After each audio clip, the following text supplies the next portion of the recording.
ایسے طور پر صف باندھ کر لڑتے ہیں کہ گویا سیسا پلائی ہوئی دیوار ہیں. Indeed, Allah loves those who fight in His cause in a row, as though they are a single structure joined firmly. In the name of Allah, the most gracious, the most merciful. Today we shall apprise you with the conduct and conclusion of Pakistan Armed Forces Operation Bunyanum Marsoos against Indian military dastardly attacks that began on night of 6th and 7th May 2025, resulting in the loss of innocent civilian lives that included women, children and elderly. Pakistan had vowed justice and retribution for reprehensible Indian military aggression and brutal killings of our citizens. Alhamdulillah, Pakistan Armed Forces have delivered the promise made to our people. I begin by thanking Almighty Allah for His infinite blessings, mercy, help and divine support, as He has ordained the believers to retaliate whenever they are wronged.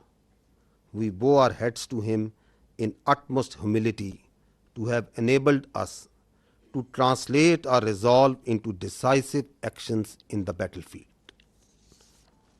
Our hearts and sympathies are with the wards and families of the Shuhada who sacrificed their lives for the beloved country, and our prayers are for the quick recovery of our injured countrymen. We extend our heartfelt gratitude to every officer, soldier, airman and sailor of the Armed Forces of Pakistan who made this success on the battlefield possible through their courage, professionalism and sacrifice. The Armed Forces of Pakistan express their profound appreciation and gratitude to the brave Pakistani nation whose moral strength, resolve and above all wholehearted support and prayers remained unwaveringly with us during these testing times, which became a force multiplier for the armed forces of Pakistan. We are specially indebted to the youth of Pakistan, who became the frontline soldiers as information and cyber warriors of the country.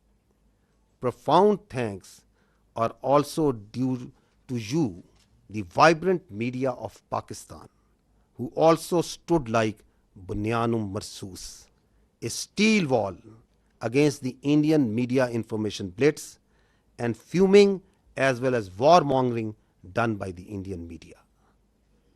We are extremely grateful to the political leadership of all political parties without any distinction for the unified resolve in support of their armed forces for the defense of our motherland. The armed forces are specifically grateful to the inspiring leadership of the Prime Minister of Pakistan and his cabinet ministers for taking destiny-changing decisions of the country and steering it through this critical situation. Let me share now the operational details of Operation Bunyanum Marsoos. Ladies and gentlemen, Pakistan's response was a textbook demonstration of integrated tri-services jointness enabled by real-time situational awareness, network-centric warfare capabilities, and seamless multi-domain operations. This synergy across air, land, sea, and cyber domains allowed for precision engagements, overwhelming lethality, and rapid tempo. All platforms operated in synergy, delivering coordinated effects at carefully selected decisive points.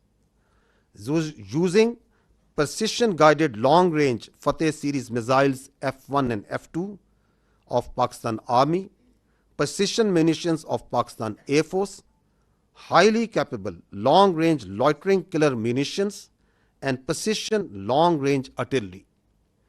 26 military targets as well as facilities that were used to target Pakistani citizens and those enterprises that were responsible for fomenting terrorism in Pakistan were engaged in Indian illegally occupied Jammu and Kashmir and also mainland India.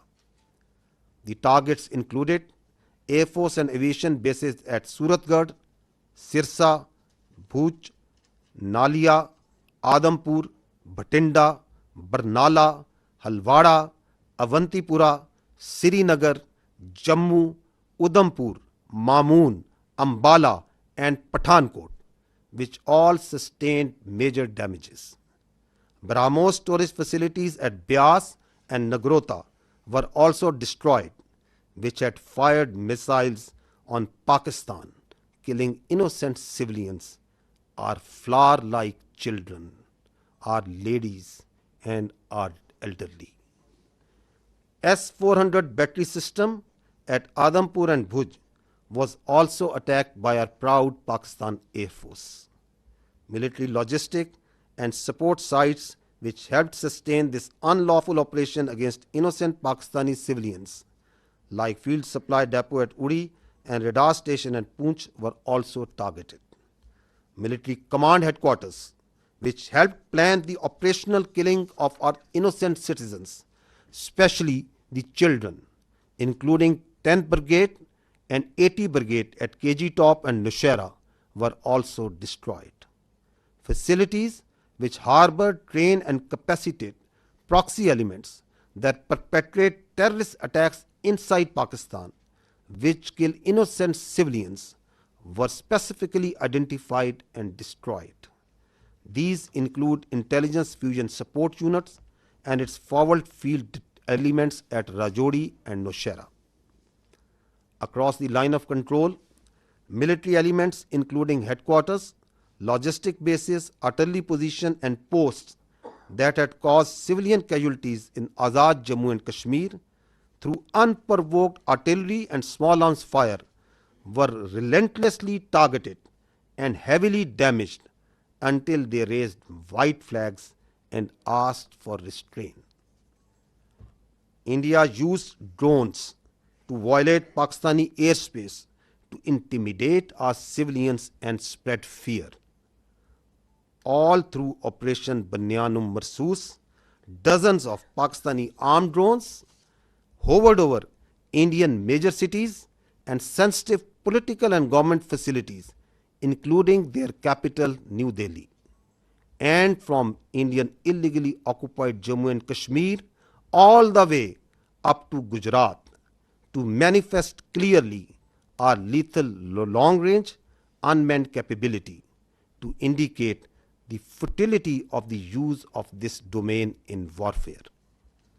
Pakistan Armed Forces also carried out comprehensive and effective cyber offensive to temporarily cripple and degrade critical infrastructure and services that were being used by Indian Armed Forces to sustain their operations. Let me tell you that Pakistan Armed Forces possess an adequate suite of very sophisticated niche military technologies, only some of which were used with restraint in this conflict, and there are many more such capabilities being kept as future surprises. Despite all this, let me say that compared to Indian relentless provocations, Pakistan's military response has been precise, proportionate, and still remarkably restrained. It was carefully calibrated to avoid civilian casualties and has exclusively targeted those entities and facilities which were directly involved in orchestrating and executing cold-blooded killings of Pakistani civilians and those carrying out terrorist attacks inside Pakistan. We must also inform you that Pakistan also sustained an abnormal and immediate spike in Indian-sponsored terrorism across Khyber Pakhtunkhwa and Balochistan while we were busy in operations on the Eastern Front. This vindicates that India is directly involved in fomenting terrorism in Pakistan, and its proxies were fully operationalized during this time to distract our attention. Pakistan armed forces are resilient, and simultaneously with the conduct of Operation Bunyan Marsoos, we carried out most effective counter-terrorism operations in the western region without any pause. Operation Bunyan Marsoos has been a great example of coming together of all elements of national power with overwhelming support of Pakistani public to effectively counter the threat to our national sovereignty and integrity and the threat to our great motherland. No one should have any doubt that whenever our sovereignty would be threatened and territorial integrity violated, the response would be comprehensive, retributive, and decisive. Pakistan Armed Forces thank and salute the Pakistani nation for its courage, resilience, and national fervor during this conflict. Let me finish with the Quranic verse from the Surah Anfal. وَيَمْكُرُونَ وَيَمْكِرُ اللَّهُ وَاللَّهُ خَيْرُ الْمَاكِرِينَ.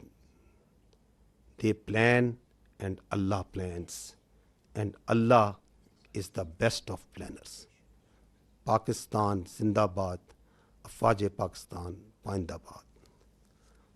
Now, ladies and gentlemen, I will read out this statement in Urdu for our citizens of Pakistan in general. بسم اللہ الرحمن الرحیم. آج میں آپ کو پاکستان کی مسلح افواج کے آپریشن بنیان مرصوص کی کارروائی اور اس کے نتائج سے آگاہ کرنا چاہتا ہوں، جو بھارت کی بزدلانہ فوجی جارحیت کے جواب میں کیا گیا. یہ حملے 6 اور 7 مئی 2025 کی درمیانی شب شروع ہوئے، جن کے نتیجے میں معصوم شہری، جن میں خواتین، بچے اور بزرگ شامل تھے، شہید ہوئے. پاکستان نے بھارتی جارحیت اور ہمارے شہریوں کے بےہمانہ قتل پر انصاف اور انتقام کا وعدہ کیا تھا.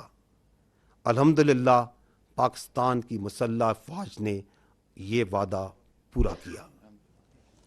میں سب سے پہلے رب ذوالجلال کا شکر ادا کرتا ہوں. رب ذوالجلال کا شکر ادا کرتا ہوں جس کی بے پایاں رحمت، نصرت اور مدد ہمارے ساتھ رہی. اللہ تعالیٰ نے مومنوں کو حکم دیا ہے کہ جب ان پر ظلم ہو تو وہ جواب دیں. ہم اللہ کے حضور سجدہ ریز ہوتے ہیں کہ اس نے ہمیں اپنی عزم کو فیصلہ کن عمل میں ڈھالنے کی توفیق عطا فرمائی. ہمارے دل اور دعائیں ان شہداء کے خاندانوں کے ساتھ ہیں جنہوں نے اپنی جانیں مادر وطن پر قربان کر دیں. ہم زخمیوں کی جلد صحت یابی کے لیے بھی دعا گو ہیں. ہم پاکستان کی مسلح افواج کے ہر آفیسر، سپاہی، ایئر مین اور سیلر کے بے حد مشکور ہیں، جنہوں نے اپنی جرت، پیشہ ورانہ مہارت اور قربانی سے میدان جنگ میں کامیابی کو ممکن بنایا. ہم پاکستان کی مسلح افواج پوری قوم، خصوصاً نوجوانوں کے جذبے، حوصلے اور بھرپور حمایت پر دل کی گہرائیوں سے شکر گزار ہیں، جنہوں نے مشکل ترین وقت میں ہمارے حوصلے کو کئی گنا بڑھایا. ہم پاکستان کے ان نوجوانوں کے بھی مقروض ہیں جو سائبر اور انفارمیشن کے محاذ پر صف اول کے سپاہی بنے. ہم پاکستان کے متحرک اور بہادر میڈیا کے بھی شکر گزار ہیں، جنہوں نے بھارت کے پروپیگنڈا اور جنگی جنون کے خلاف بنیان و مرصوص یعنی ایک آہنی دیوار کی طرح کھڑے ہوئے. ہم بلا تفریق تمام سیاسی جماعتوں کی قیادت کے بھی ممنون ہیں، جنہوں نے سیاسی اختلافات سے بالا تر ہو کر وطن کے دفاع میں متحد ہو کر افواج پاکستان کے شانہ بشانہ کھڑے ہونے کا بہترین مظاہرہ کیا. مسلح افواج بالخصوص پاکستان کے وزیر اعظم اور ان کی کابینہ کی قائدانہ صلاحیتوں اور جرأت مندانہ فیصلوں کی بھی قدردان ہیں، جنہوں نے ملک کو اس نازک موڑ پر درست سمت میں رہنمائی فراہم کی۔ خواتین و حضرات، اب میں آپ کو آپریشن بنیان و مرصوص کی تفصیلات سے آگاہ کروں گا۔ پاکستان کا جواب ایک نصابی نمونہ تھا، جس میں تینوں افواج کی مکمل ہم آہنگی کے ساتھ حقیقی وقت پر صورتحال کی آگاہی، نیٹ ورک سینٹرک وارفیئر اور ملٹی ڈومین آپریشنز کی مکمل صلاحیت بروئے کار لائی گئی۔ زمین، فضا، سمندر اور سائبر سپیس میں مکمل ہم آہنگی سے اہم اہداف کو تباہ کیا گیا۔ پاکستان فوج کے F-1 اور F-2 دور مار کرنے والے میزائل، پاک فضائیہ کے جدید پریسائز منیشن، طویل فاصلے تک مار کرنے والے لوئٹرنگ ایمونیشن اور جدید پریسائز آرٹلری کے ذریعے بھارت کے 26 اہم فوجی اہداف کو نشانہ بنایا گیا۔ وہ تنصیبات جو پاکستانی شہریوں کو نشانہ بنانے کے لیے استعمال ہوئیں، اور وہ تنصیبات جو پاکستان میں دہشت گردی کو فروغ دینے میں استعمال ہوتی ہیں، اور ان تنصیبات کو نہ صرف بھارتی غیر قانونی زیر تسلط جموں و کشمیر میں بلکہ بھارت کے اندر بھی نشانہ بنایا گیا۔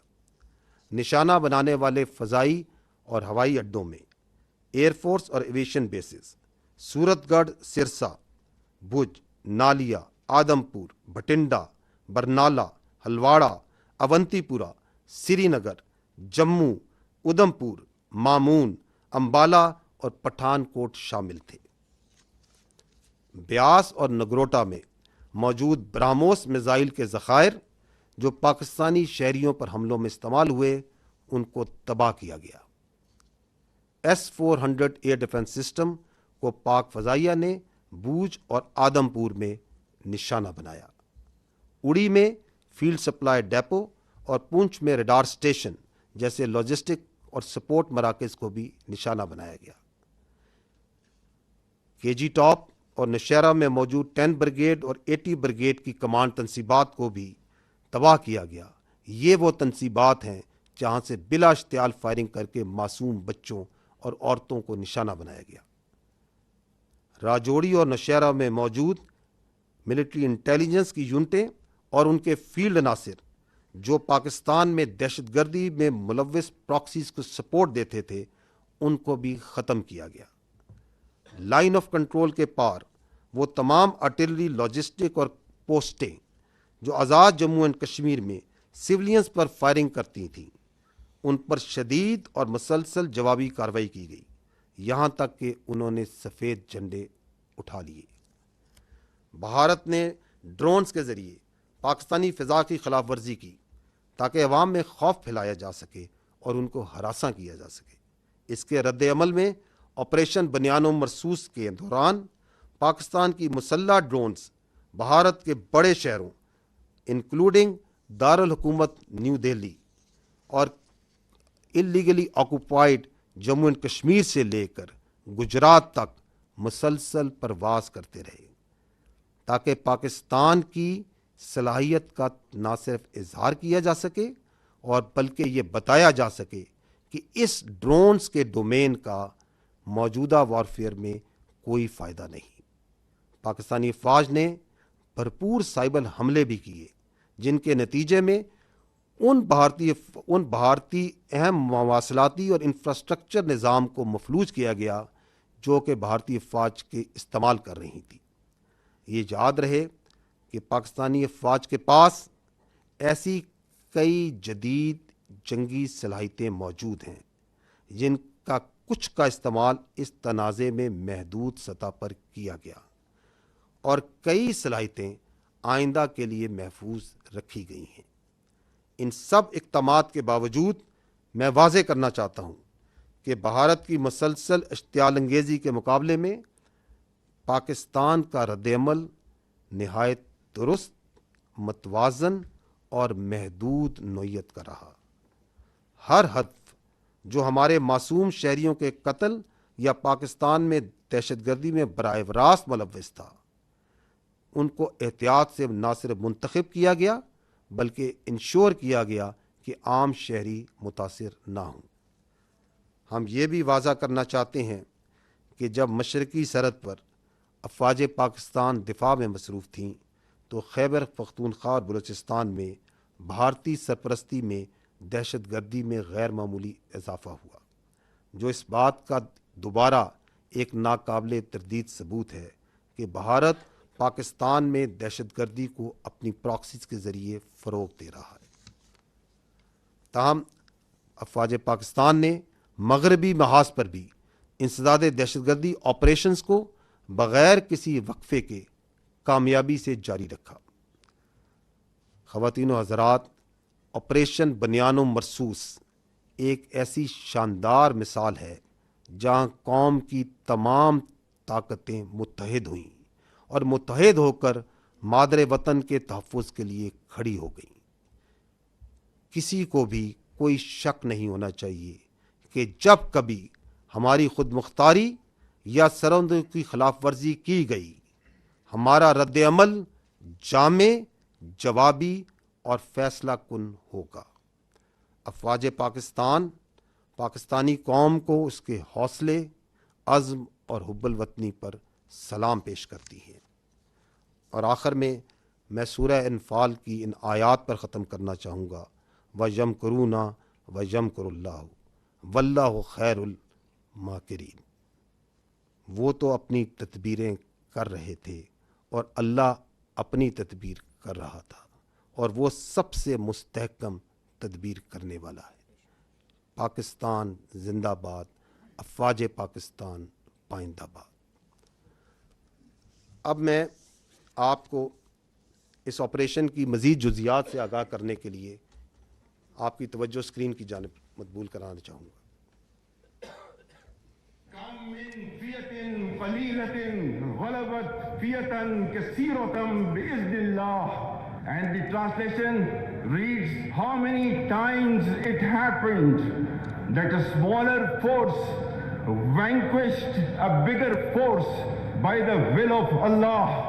History has proven that the complete nation and its armed forces have always stood together with all their might against any act of aggression.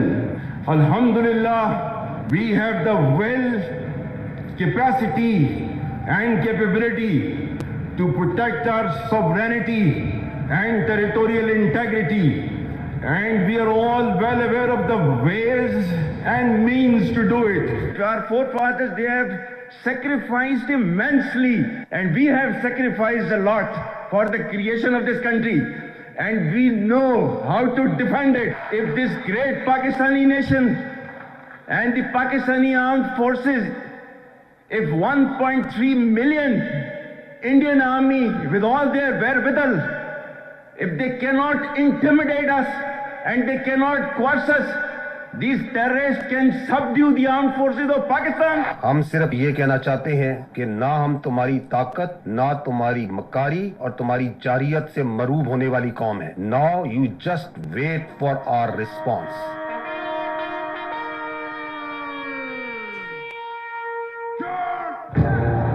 Bismillah ar-Rahman. Today on 10th May at the time of Fajr, we have given a strong punch to coward enemy. Alhamdulillah. Nare Allahu Akbar. Today is 10th May 2025 and this is a smashing response to a coward enemy and it will inshallah continue. Nare Takbir!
you go to the next slide.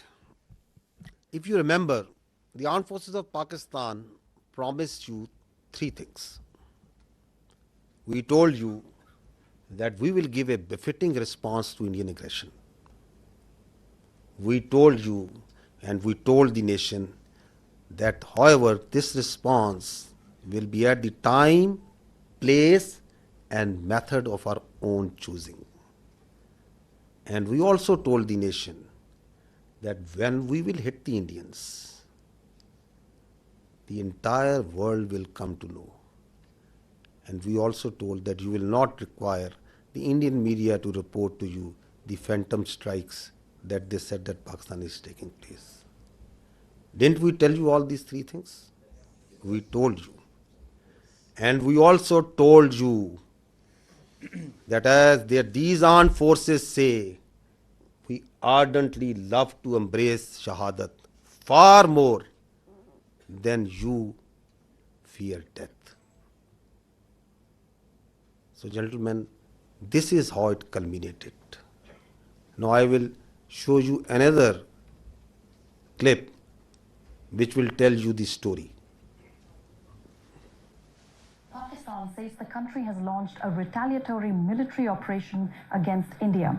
Operation Bunyan-ul-Marsus, which translates to a firm wall of lead, is targeting military facilities in India. We have seen this pattern of strikes in the morning, then retaliatory strikes at night. It is hard to imagine from this moment where I stand that New Delhi won't want to respond. Pakistan's army said an eye for an eye. It explained that the counter-offensive is ongoing and that it's targeting air bases in India from which missiles had been launched. Just after morning fresh, there were series of loud explosions were heard across Jammu and Kashmir, including Uri, Nagrota, Jammu, Udhampur, as well as the major cities of Srinagar and Jammu.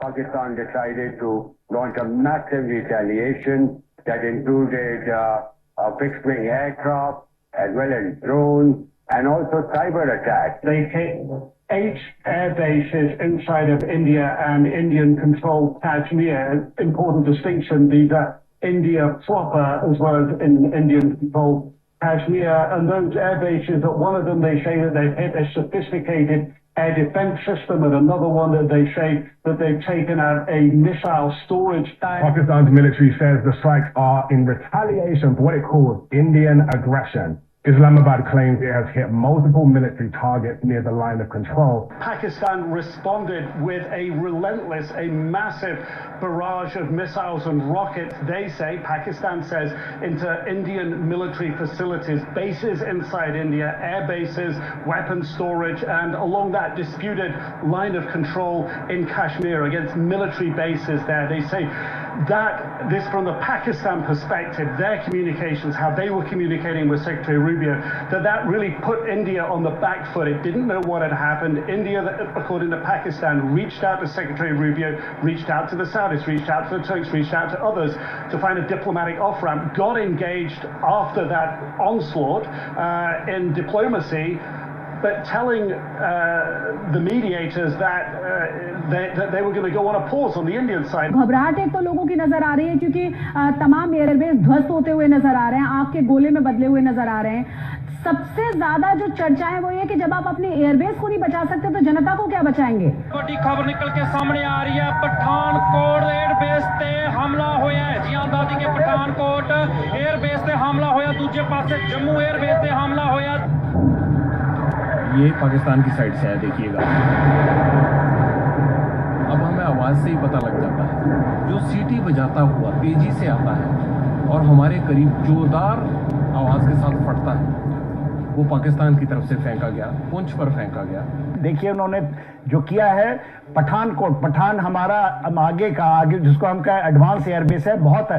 उन्होंने उधमपुर में किया है, ये किया है श्रीनगर के पास में किया है, बंतीपुर में। सिरसा को आपने बताया एयरबेस है वहां पर, उसको उसने टारगेट किया है, और तो वो ड्रोन्स के साथ साथ अपनी बड़ी मिसाइल भी दाग रहा था। पूरी तरह से धमाकों की जो आवाजें हैं वो राजौरी, पुंछ के साथ साथ जम्मू के अलग अलग इलाकों में यहाँ पर सुनाई दे रही हैं। पाकिस्तान बिल्कुल آخر میں یہ استعمال کرے گا اور پاکستان کو شروع میں ہی استعمال کر رہا ہے کہ وہ اور بھی بہت سارے میزائلوں کا ذخیرہ ہے اور اس سے بھی زیادہ کارگر میزائل ہے. The attacks that have been coming in from the Pakistani forces, we saw how they lit up the entire border area all the way from the north in Kupwara, in Uri, where the ceasefire violations were taking place. Then we saw the drone strikes which were taking place in the Jammu area all the way down to Bhuj. There were several attacks coming in from the Pakistan side, several drone strikes which were coming in from the Pakistan side. So again remember and see that didn't the whole world hear and report? Because that's what we promised. Your armed forces promised and delivered that. Now I would like to draw your attention to the next clip, that how the Indian Ministry of Defence itself reported this. Pakistan military continued with its provocations, carrying out aggressive actions employing multiple threat vectors all along the western border. Pakistan employed UCAV, drones, long-range weapons, loitering munitions and fighter aircrafts to target military infrastructure. Pakistan military also resorted to air intrusions using drones and firing of heavy caliber weapons along the line of control. Air intrusion and several harassment attacks were also attempted from Srinagar till Nalia at more than 26 locations. Damage was sustained to equipment and personnel at Indian Air Force stations at Udhampur, Pathankot, Adhampur and Bhuj. There were also several high-speed missile attacks noticed with heavy damages to other military stations in Kupwara, Baramulla, Poonch, Rajouri and Akhnur sectors continued. Indian Armed Forces reiterate their commitment to non-escalation, provided it is reciprocated by the Pakistan military. भारतीय सशस्त्र बल दोहराते हैं कि वे तनाव वृद्धि नहीं चाहते, बशर्ते पाकिस्तान भी ऐसा ही व्यवहार करे. So did you find even there from the Indian statements that did Pakistan attack anything other than military targets? No. Did any international media, even Indian media, what are they reporting? Precise targeting of the military installations, posts. We told you that we don't target civilians. Our religion does not allow us. Our culture does not allow us. Our professionalism of these armed forces doesn't allow us. That we will never target civilians. So they are even acknowledging that. And they are also saying that once they received the message, once they got the message, then who asked for non-escalation? Who requested that they want non-escalation, that the things should go down? So it's for all to see. So now I will request first Vice Admiral Rab Nawaz to give you a short brief on the naval operations that were part of the Operation Bunyan Marsoos, followed by Air Vice Marshal Aurangzeb on the air operations. And after that, we will take your questions and answers. Thank you. Thank you, sir. Ladies and gentlemen, I'll very briefly talk about the role of Pakistan Navy in the defense of Pakistan during this particular crisis. And by the grace of Almighty Allah and with Almighty's help, we were able to defend Pakistan's sea frontiers and deter an enemy which is numerically superior. We kept the enemy at bay, and I'll just briefly talk about how we executed our operations. So essentially, protection of Pakistan's maritime interests and seaboard defense, that is the task of the Navy. And Alhamdulillah, with the help of Almighty Allah, we were able to do that. On any given day of the year, we maintain perpetual readiness. And what that means is that our ships and submarines, they are stocked up, all the military logistics are stocked up. And for us, the transition from peace to war is not only swift, it's almost invisible. And when this false flag thing happened in the Indian illegally occupied Jammu and Kashmir, we immediately mobilized, and we completed the operational deployments of Pakistani Navy fleet units and also the coastal command units in matter of hours. Our submarines, our ships and aircraft, they were at in their respective areas where they were supposed to be, and we were ready to thwart any aggression from the sea. And go on to the next slide. Ladies and gentlemen, maritime domain awareness, that is essentially to know what is happening in your area of interest. That is critical for the naval operations. And I'll just briefly talk about that, because to generate any response, you need to be aware of the happening in your area of responsibility. And we were maintaining 24/7 vigil at sea. And okay.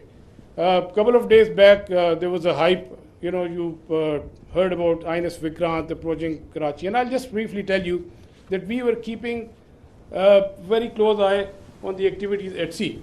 And this is essentially the Indian Navy surface disposition throughout these days. They had a couple of ships in this particular area. They were moving around in this area. And then there's a ship off Salalah, which was operating over there. And this is the much talked about the Indian carrier.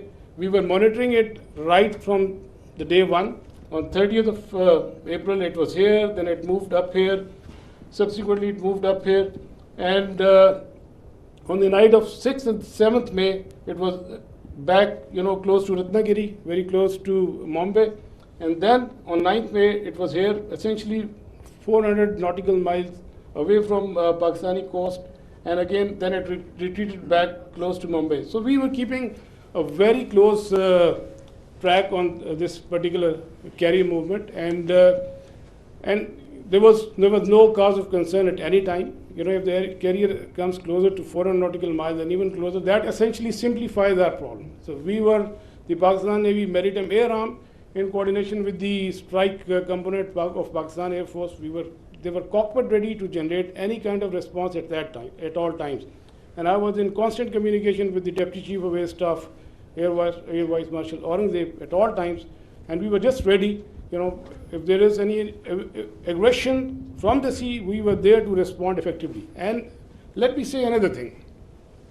That is, you know about the carriers, you have seen them in the movies, but as a professional military officer, I don't want to underestimate the enemy, but let's put the things in the right perspective. The INS Vikrant and the carrier, the Western carrier, there's a huge difference. This is an aircraft carrier which essentially sailed with 8 to 12 MiG-29s, which was barely essential to carry out its own air defense. The purpose of the carrier is power projection and to ensure air superiority in a given sea area.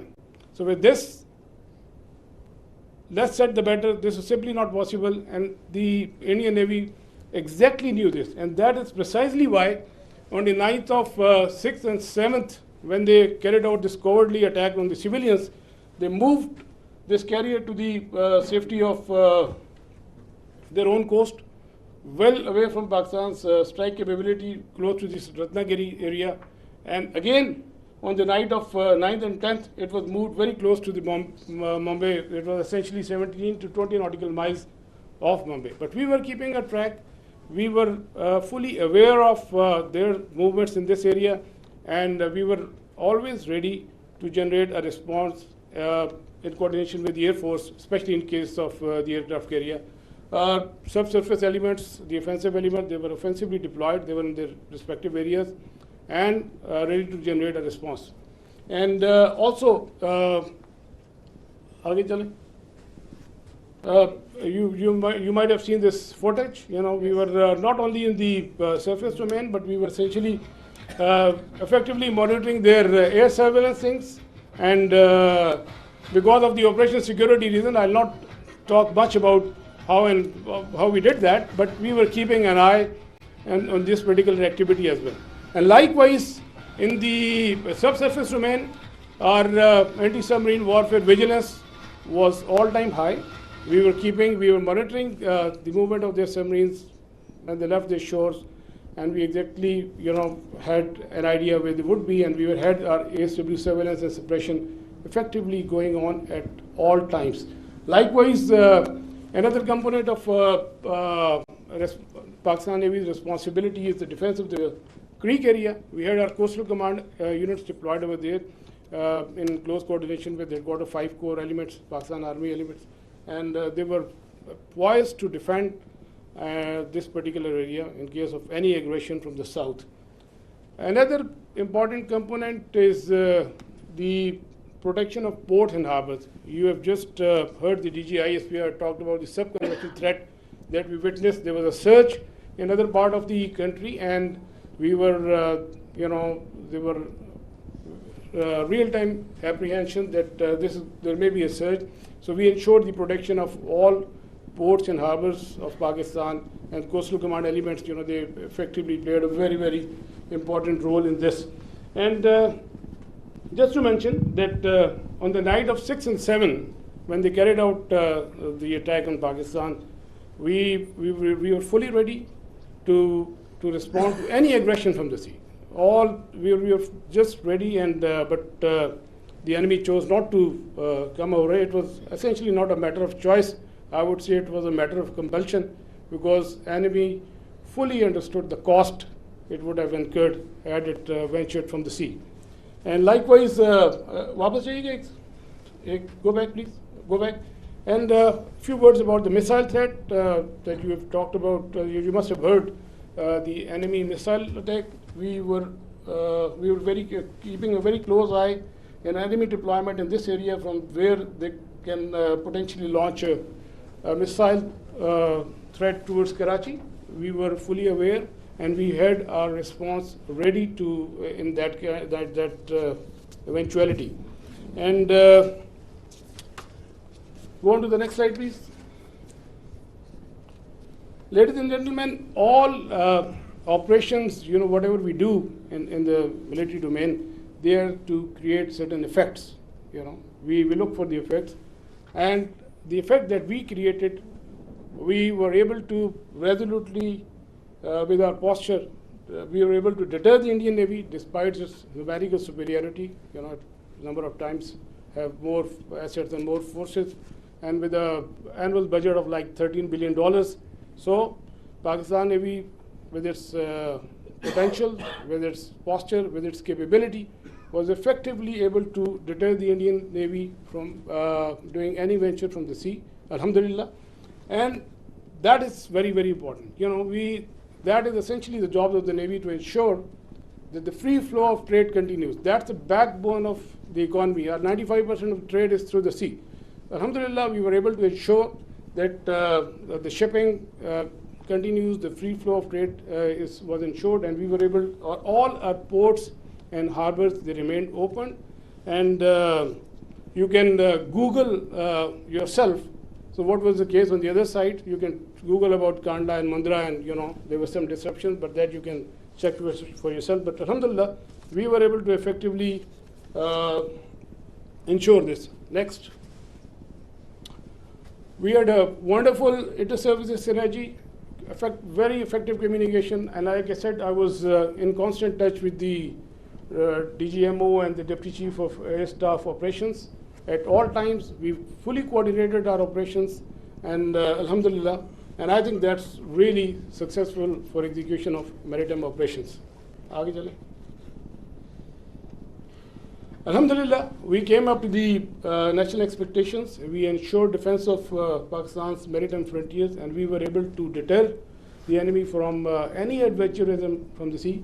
And ladies and gentlemen, let me tell you that we remain ever ready to thwart any aggression from the sea at all times. So we will keep our guard.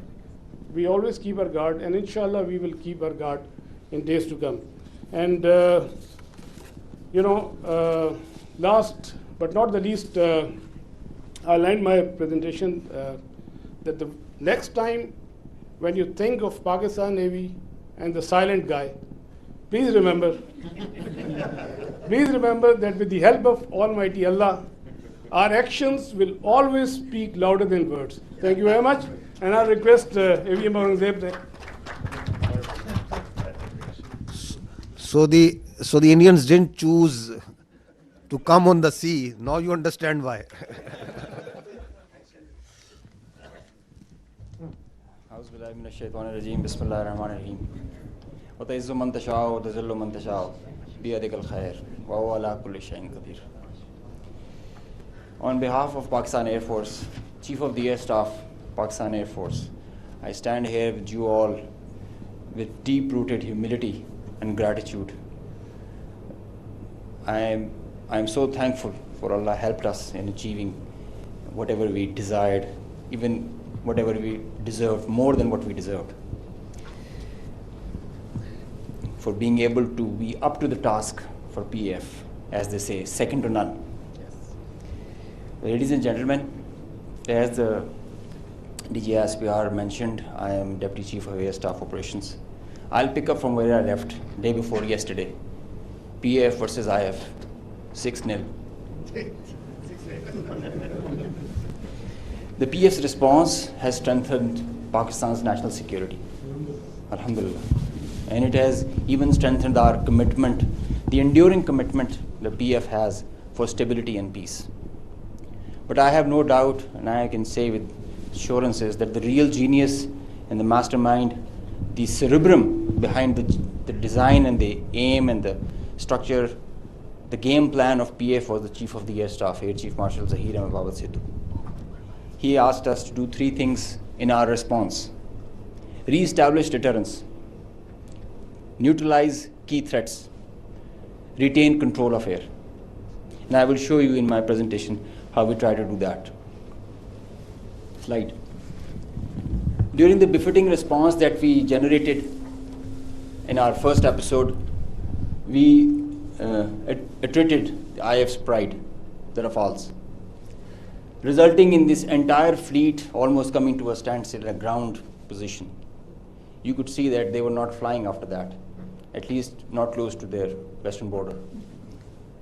This reduction in flying to bare minimum actually reduced their liberty of action. They curtailed their options. Slide. This is the Pakistan's air defense environment. Pakistan air defense environment is offensive, it's integrated, it's credible. And I'll show you. IF initiated having no space with their manned aircraft. They initiated with their unmanned aircraft operations, targeting Pakistan's civilian population and their infrastructure. Here you see all these spots all across the swath of drones and UAVs who are coming inside our territory, which is being picked up by all our radars from the moment they were entering, even before that. Slide.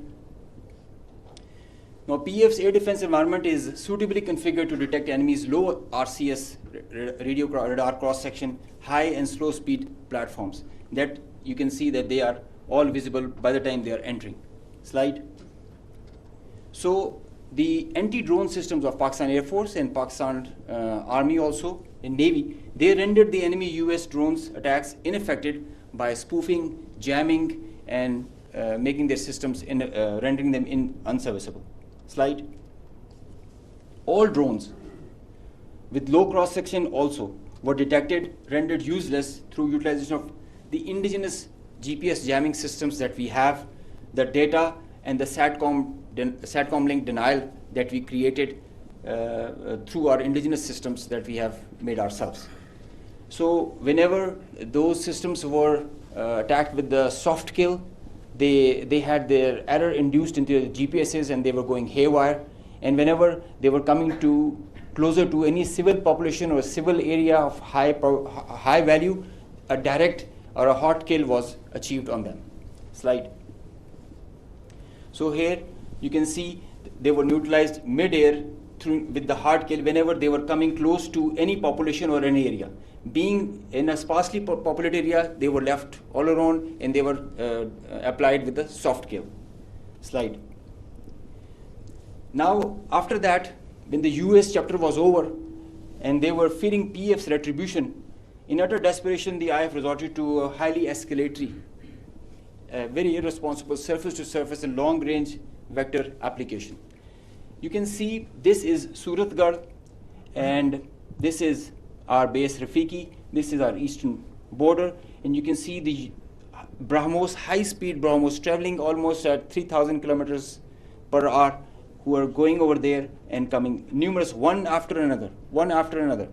And now they were being attacked with PF's soft kill. We were inducing the errors into them, into the GPSs, which increased their CEP. The probability of missing their target increases. And hard kill was also achieved. Here you see one of the US has gone, if by the end of the slide you will see one of the US has overshot the target and gone ahead. And this is the radar picture. You can see that they are going, this BrahMos will miss the target and will go ahead and fall in some no man's land.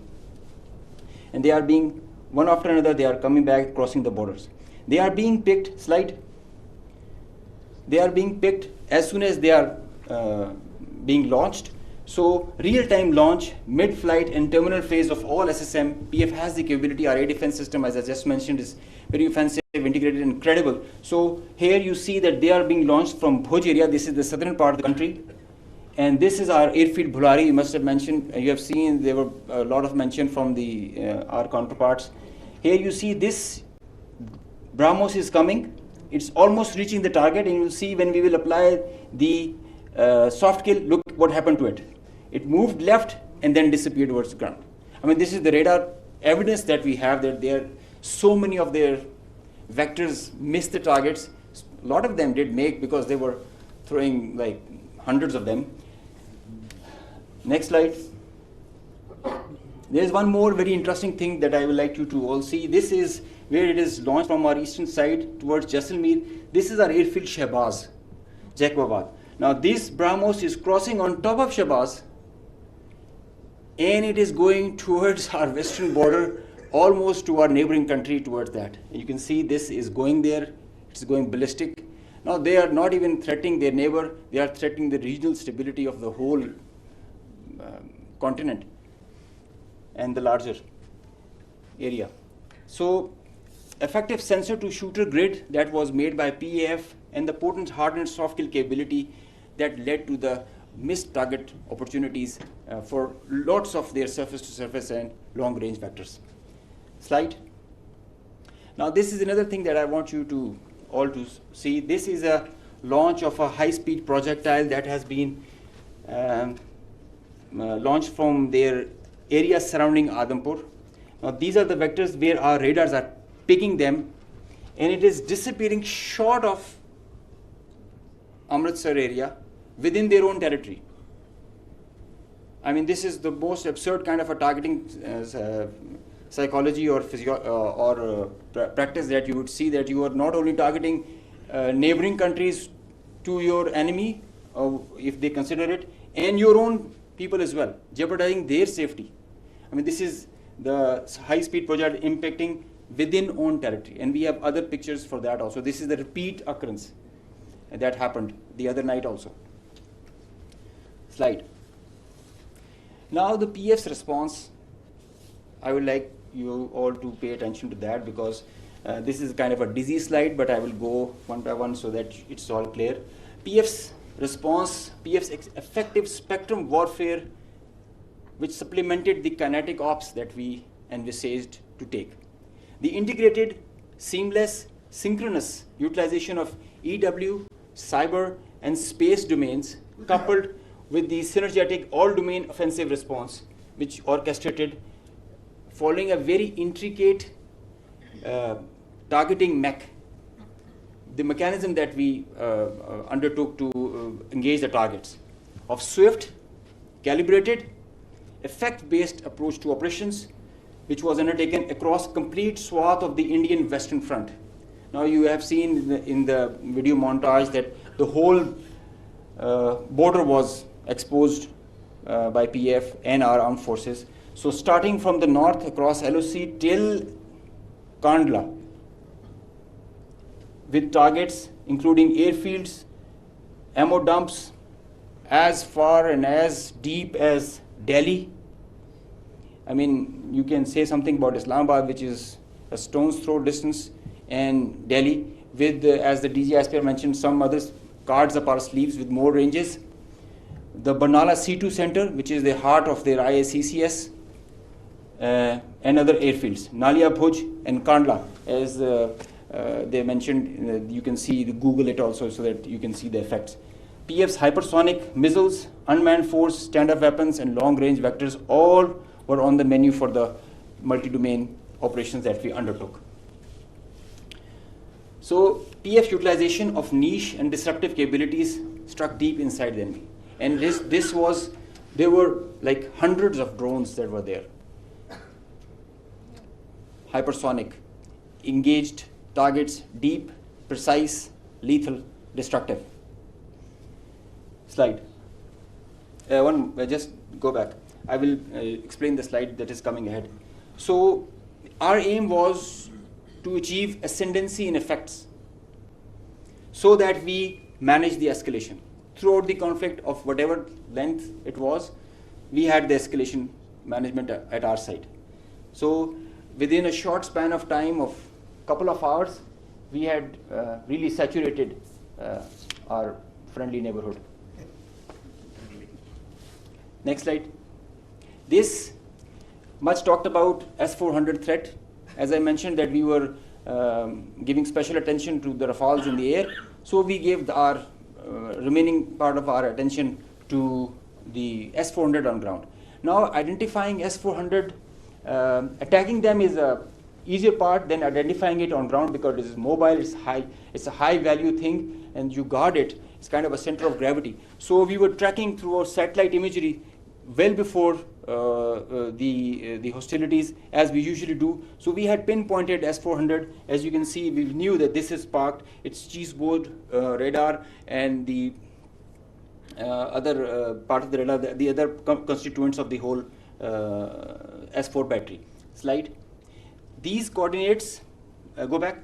These coordinates were ortho-rectified by our space department, so that you have a very precise engagement. Whenever you are throwing and employing long-range vectors, you really need very precise coordinates so that you don't miss. So S-400 was at Adampur was targeted like that. Next. As I mentioned, some niche technologies and capabilities were employed. So our loiter munition and killer drone strike at PF. At Udhampur, you can see this was their complex and command and control, magnified before and after. It's not there.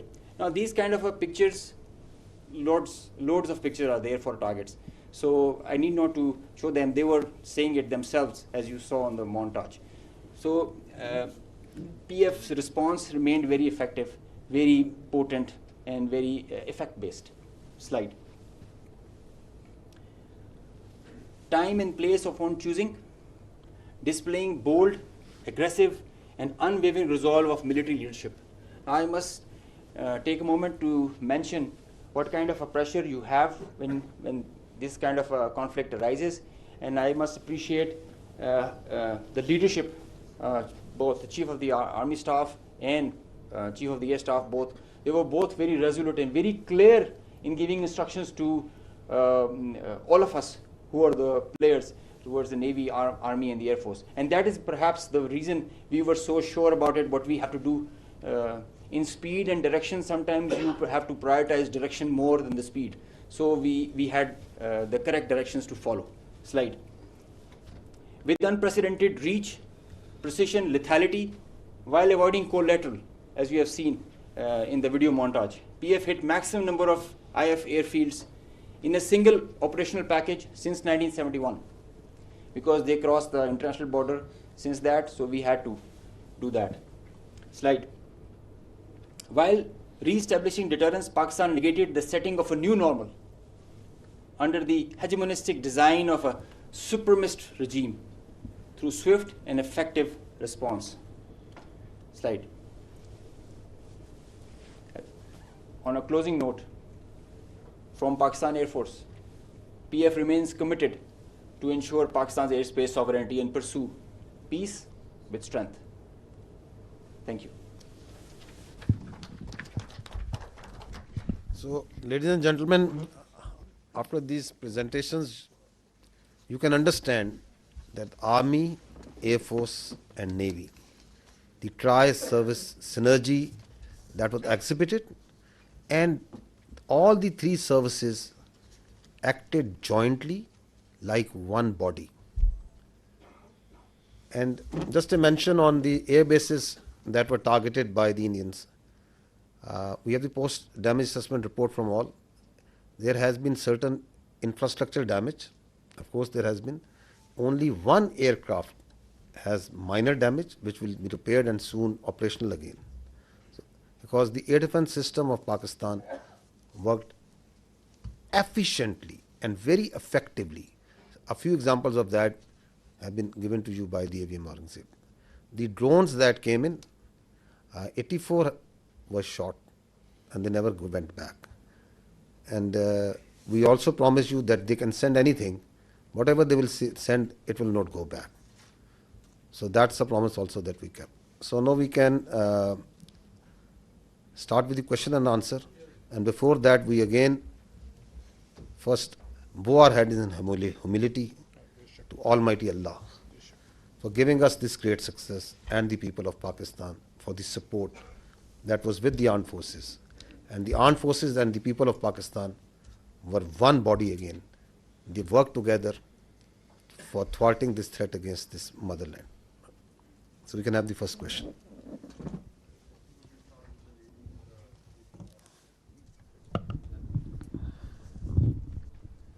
Thank you very much, sir. Thank you very much, sir. This is Sumaira Khan from Sama Television. And first of all, let me convey the pulse of the nation as well. They cannot reach you in person, every one of them, but the heart of felicitation is indeed with you from the masses of Pakistan, specifically youth, you mentioned very rightly. My question is, in that whole span of escalation, the Indian government had been issuing extremely provocative statements regarding initiation of war, and not just the government, but unfortunately their media was also, to me it seemed very war frenzy. And but in that whole time, in the meanwhile, I saw Pakistani side and I saw you very defensively responding to all the hegemony and Indian aggression. So I just wanted to know that it was part of your strategy. What was that? Or you never wanted that escalation to rise to all those levels? And a quick comment from Aurangzeb as well, that the multi-domain, how would you elaborate it? How did you incur it in the PF strategy to kill the Indian side in the battlefield? Thank you. So as far as question to the escalation is concerned, let me say it. The reality is that in a conflict which is between two rival nuclear powers, such a conflict is actually an absurdity, and it is inconceivable and sheer stupidity. Why? Because that conflict can lead, in the case of Indo-Pakistan, India-Pakistan, can lead to the peril of more than 1.6 billion people. So, in reality, there is no space for war between India and Pakistan.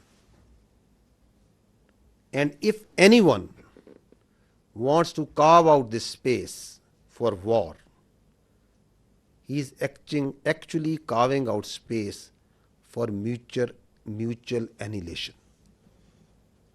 So that is why you saw that in this conflict, Pakistan acted in a very mature manner. And through conventional forces, we maintained escalation control. Through conventional forces, we gave them a two-notch up response, while also ensuring that these forces, the Pakistan Army and the other forces that were employed on the Western Front, on the counter-terrorism operations, no pull is also exerted on them. Thank you.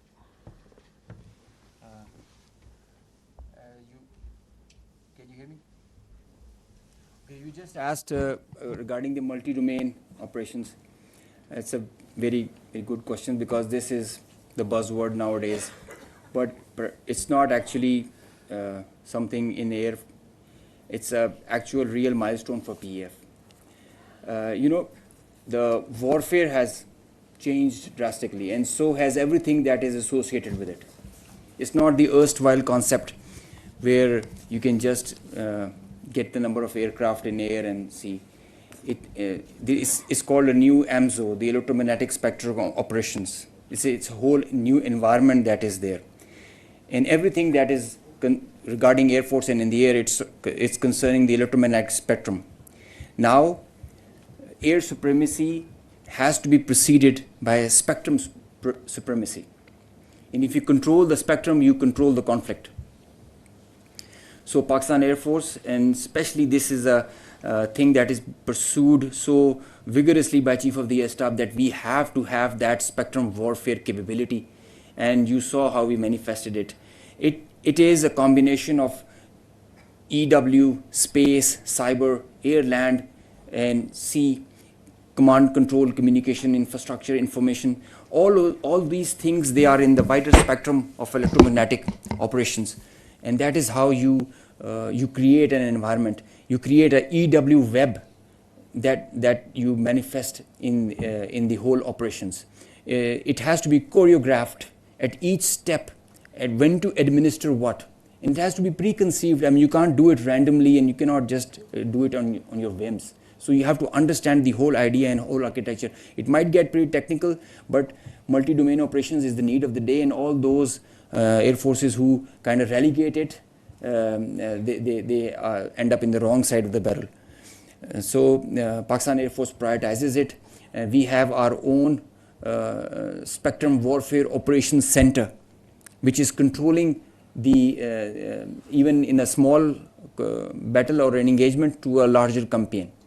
Because now all the players who are there, all aircraft, they have so much of sensors, and there is so much of fusion going on, the data links, the software-defined radars, they are all thriving on the electromagnetic spectrum or being challenged by it. So each player is taking a campaign-level decision, the kind of information he is having. And if he doesn't get that information, he is redundant. So electromagnetic warfare is the need of the hour, and multi-domain operations is what carries you, propels you to perform and achieve the mission success with mission survivability, denying the same to the enemy. Thank you. My name is Kiran. I am from the Khorasan Diary.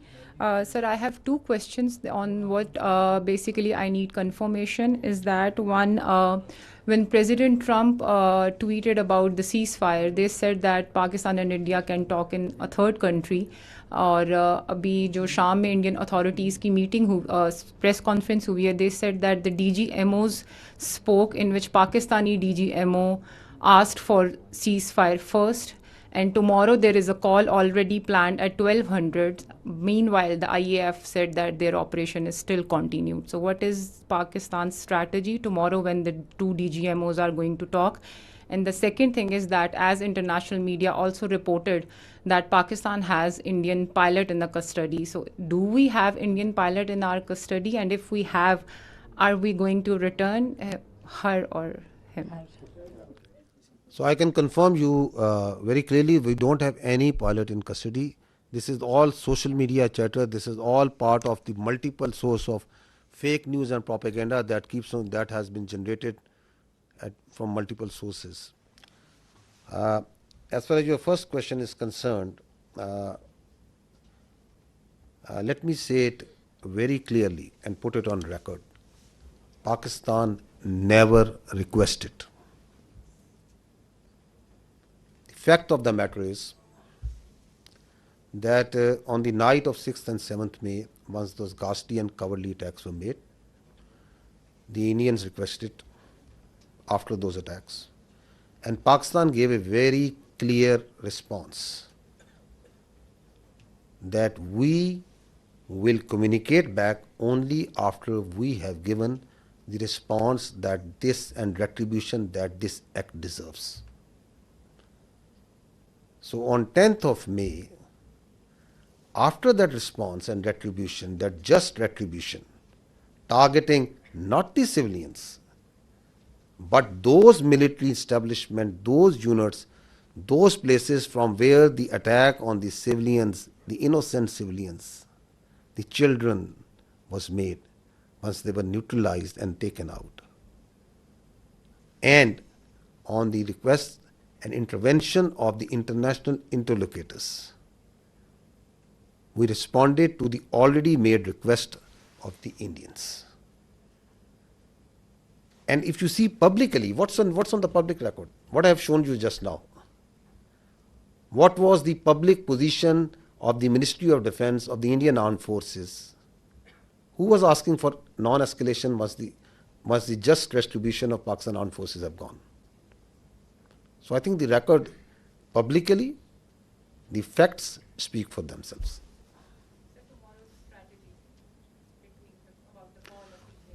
You want me to make public that what strategy are we going to adopt?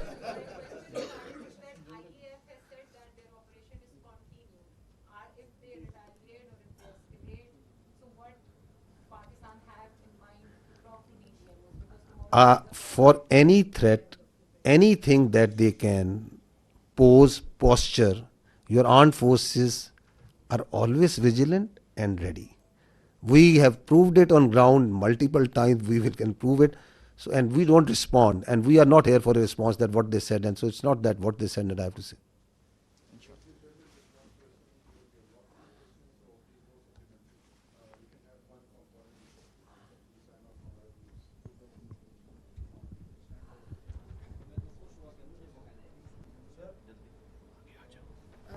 Thank you very much. Okay, we'll come to you after that. Thank you very much. Saima Shabir from Arab News.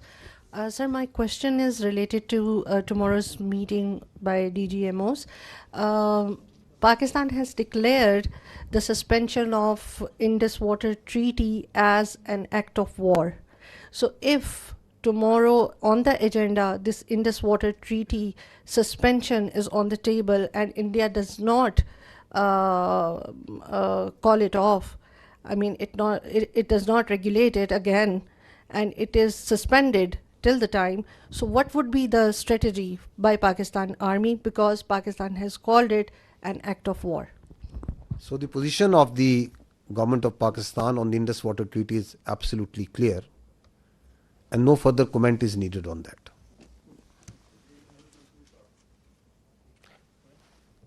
Our Turkish friend over here is raising his hands again and again. Skardu, okay. I thought you are from the Andolo news agency. Sir, many people thought I am Chinese here. Yes. Khaplu, great place. Great place. Sir, I am from Khaplu Chwar at the border area, just a half hour from the Indian border. Okay. Sir, I am from British. Okay. Sorry for the mistaken identity. So we can go with the question. Sir, my question is that Ahmad Mansoor 24 news से ताल्लुक़ है। General साहब, हमारी जो forces की leadership है उसके लिए बहुत कुछ कहने को है, लेकिन मैं सिर्फ ये कहूँगा कि जो बॉडी लैंग्वेज स्ट्राइक्स आपने की हैं इस सारे कन्फ्लिक्ट में, उन्होंने भी बॉर्डर पर बड़ा कुछ हिला के रखा है। सवाल सर मेरा ये है कि मसला कश्मीर एक ऐसा है कि उसकी वजह से दो एटमी जो ताकतें हैं वो एक खौफनाक जंग पूरी दुनिया को हिला के रख देती है। इस दफ़ा फिर यही हुआ। और अभी जो सदर ट्रंप ने अभी जो दूसरा ट्वीट किया है, उन्होंने मसला कश्मीर को एक मुतनाज़ा इलाका करार दिया है, उसका जिक्र मुतनाज़ा खित्ते के तौर पे किया है। तो इंडिया तो इसको अपने तौर पे इसको गैर मुतनाज़ा कहे बैठा है, लेकिन क्या ये एक बड़ा नादर मौका नहीं है, सुनहरी मौका नहीं है पाकिस्तान के पास कि अब इस जो कन्फ्लिक्ट के तनाज़र में अब चूँकि दुनिया भी राब्ते में है, सबकी नज़रें हैं इस पर, तो पाकिस्तान दोबारा मसला कश्मीर को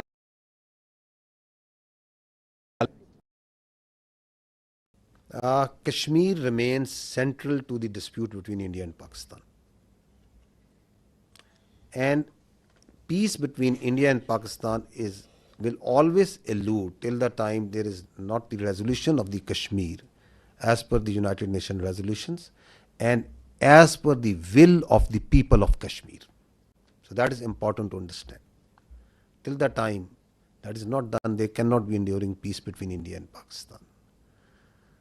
So this military conflict has once again put Kashmir right as the flashpoint, which needs to be resolved, which needs to be as per the will of the people of the Kashmir. And you have alluded to the tweet and the international power, rightly understanding that this issue of Kashmir needs to be resolved. The problem here is that what we are seeing is, and I talked about it in my last press conference also, is that India continues to internalize this external problem. Kashmir is an external problem with Pakistan, India and the people of Kashmir. It is on the UNSC resolution. It's an internationally recognized dispute. And India is trying to internalize it. How? By trying to change the demography of Kashmir, by trying to change the legal status in violation of the UNSC resolutions and the international commitments that India has made, by the coercion and harassment of the people of illegally occupied Jammu and Kashmir, and multiple other actions, by the oppression that is going on and the just and the just struggle of the people of Kashmir for their rights, and then on the pretext of law and order, on the pretext of terrorism, you are seeing what's happening even after Pahalgam in Kashmir. Houses of the people are being bulldozed, blasted. People are being taken into custody, and not in dozens but in hundreds, in thousands. You have got so much security forces, so many intelligence people, so much state power put in that very small place.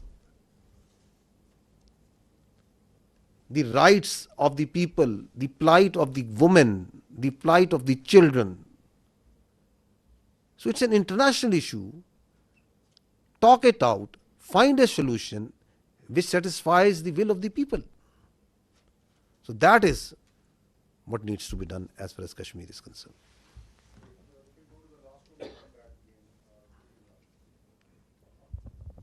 سر محمد عمران سنو news سے.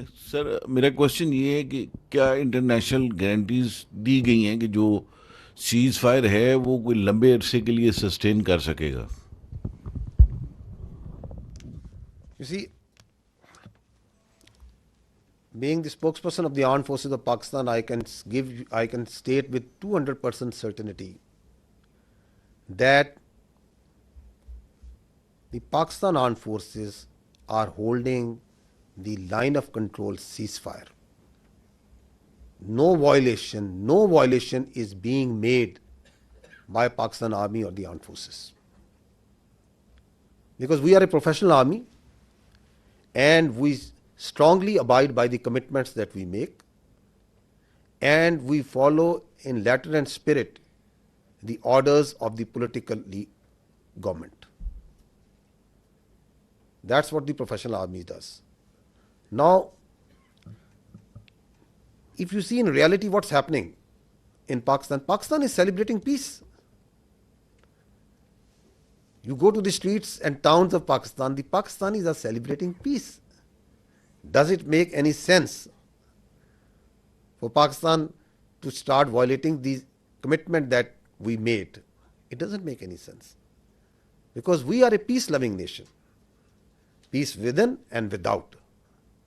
However, if there is any aggression, we will respond, and we respond then.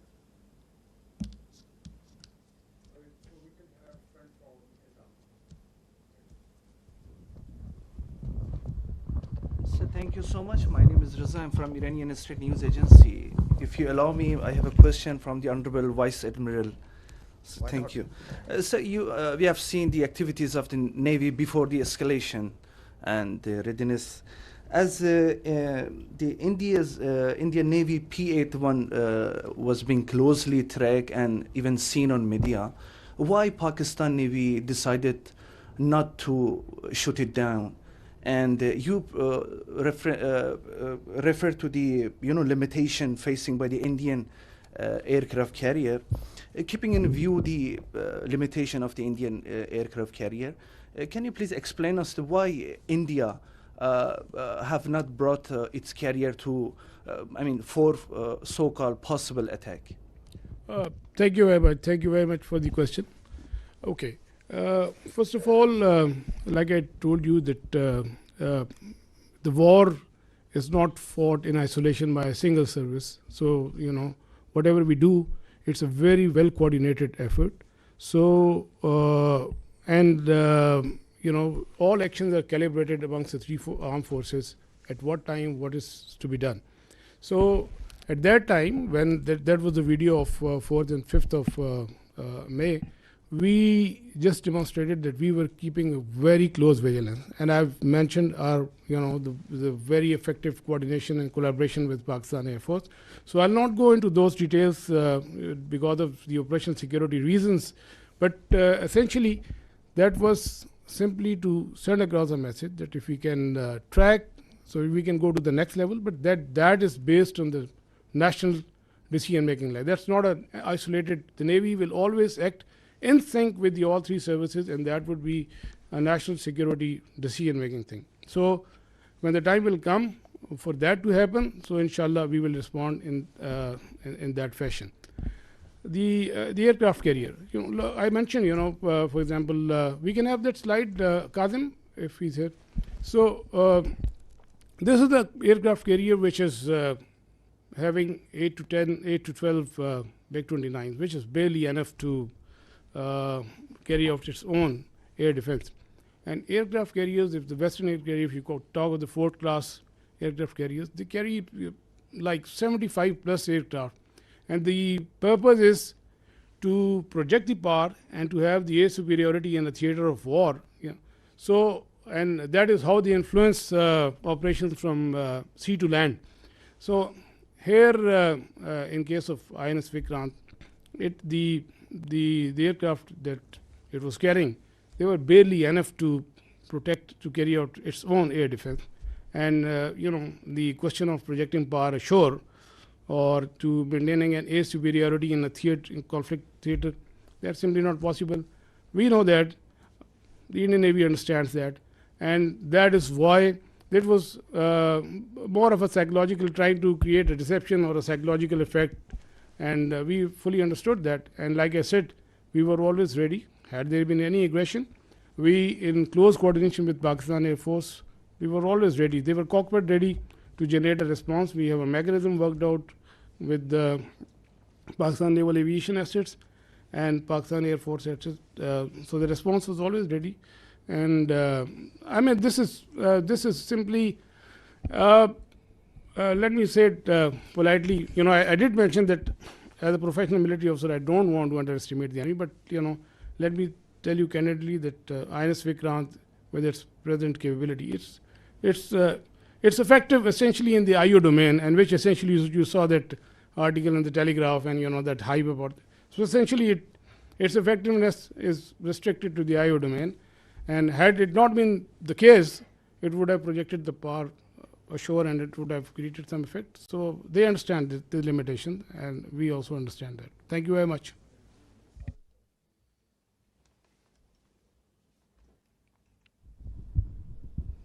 General साहब जी, खालिद महमूद जी, express TV से।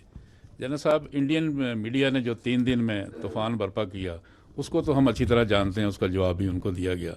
आज जो उनकी spokes person थे, military spokes person, उनकी आज प्रेस कॉन्फ्रेंस हुई, उसमें उन्होंने बताया कि बहावलपुर में जो उन्होंने टारगेट किया था, उसमें रऊफ़ नामी शख्स को उन्होंने टारगेट किया था, और उसको वो बहुत हाई वैल्यू टारगेट अचीवमेंट उसको शो कर रहे हैं। आप बताइएगा कि क्या ऐसा कोई वाक़या वहाँ पे हुआ और इसकी हकीकत क्या है? I think this question was discussed day before, once we had the last press conference. And because this was discussed in this point was made by this, so we have pulled out the same video clip. So I'll just see that first so that you can see what the fact of the matter is. If we can run that clip, because the reality is for everyone to clear, is obviously for everyone to see. So you see, yes, this one. If you just stop here. So this is the Indian High Commissioner in UK who is showing on international media picture of a person leading the prayers. You can see that. Now he is saying that this man is brother of an alleged person who is in incarceration, that this man is the brother of that terrorist, the alleged terrorist that they say. Now run this. If you can run this clip. This person here is a sanctioned terrorist under the American sanctions regime. His name is Hafiz Abdur Rauf. So he's saying, stop here. So he's saying he is Hafiz Abdur Rauf, who is a sanctioned terrorist, and this terrorist is leading this prayer. So he is a High Commissioner of the Indian government. No, go ahead. That you're mentioning. Look who's behind it. Pakistani military. Look at the coffins there. They have the Pakistani national flag. Masood Azhar's brother has been killed in Operation Sindoor. That's Maulana. Now stop here. Rauf Azhar. Masood Azhar. Kindly, please. So what he's saying now, their media is saying that no, this person has died. So at the same time, he is dead for them. At the same time, he is alive for them, to whom to believe. So what we did was, we tried to reach out this man, because there was a person who was leading the prayers. Now we'll show you that man. Abdul Rauf Azhar killed in Operation Sindoor. Your own Pakistani military has said that Masood Azhar's family has been killed. I'm quoting the Pakistani military. No, stop here. No, please stop here. Kindly, please. No, the misinformation that is being spewed from the Indian side is being also picked up by international media, because they push it out so aggressively and so much that a very a journalist of an international media is saying, believing that the brother of the story, because that story has been told, has been given to her by a very top-ranking official. And she is saying that the military officials of Pakistan have said that. Where is that record? At what time Ispr, myself, anybody has said and made any comment about him? Now he is this man. His name is Hafiz Abdur Rauf, who is actually leading the prayers. And listen to him what he is saying. जी एक जनाजा पढ़ाने की मुझे बड़ी ही शदीद तकलीफ है और रंज भी है कि बगैर किसी तस्दीक के, बगैर किसी तहकीक के मेरे बारे में इतनी बड़ी बड़ी बातें और बैनुल अक़वामी चीज़ें बयान कर दी हिंदुस्तान ने और उनके मीडिया ने, जो बिल्कुल ही मुज़क्का खेज़ है और जिसका हक़ाइक़ से क़तन कोई ताल्लुक़ नहीं है। मेरी ज़िंदगी सबके सामने है। मेरे माँ बाप उस्ताद थे, मैं खुद तालीम दोस्त आदमी हूँ। मैंने पहले कॉलेज में पढ़ा, स्कूल में पढ़ा और बेहतरीन मेरी एजुकेशन रही। So he's saying, I am surprised that I am being talked by the Indian media. So my parents were teachers. He's got 3 daughters, son, and he is born in March 1973. You can see his details, family details and everything over here. So we are actually surprised that even today, then again, they have come out with the same thing. So it is now getting, it's a little flabbergasted that whatever they are telling, why they are telling, and what to believe, what not to believe.